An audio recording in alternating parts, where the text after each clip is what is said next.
Hello mga ka-YouTuber! Welcome back to my vlog! So, ang gagawin ko ngayon is gagawa ako ng DIY bulaklak frame. So, ganito po kasi yan. Ito pong bulaklak is binigay po ito ng boyfriend ko noong Valentine's Day. So, gusto kong i-keep. Kaya, ang gagawin ko is lalagay ko siya dito.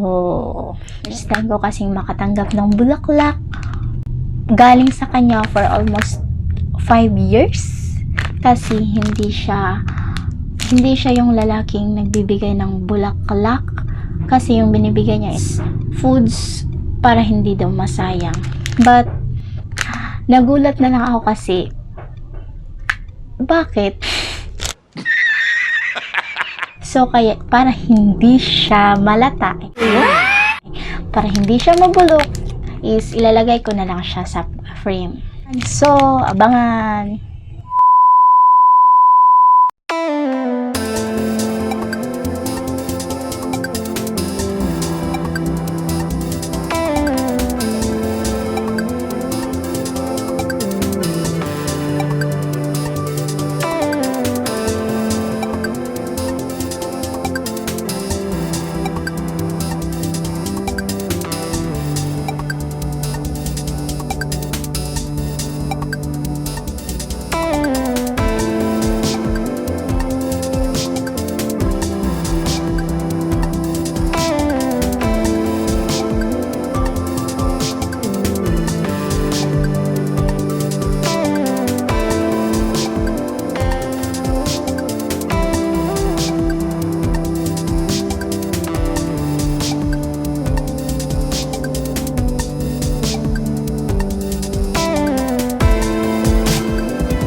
So guys, natapos ko na. Ito na po yung output. Ganun lang po kabilis gawin. Ang dali lang po. Pero at least po, yung mga bulaklak na binigay ng boyfriend nyo, hindi nasasayang. Gagawin nyo lang ng ganito. Diba? So guys, bye-bye!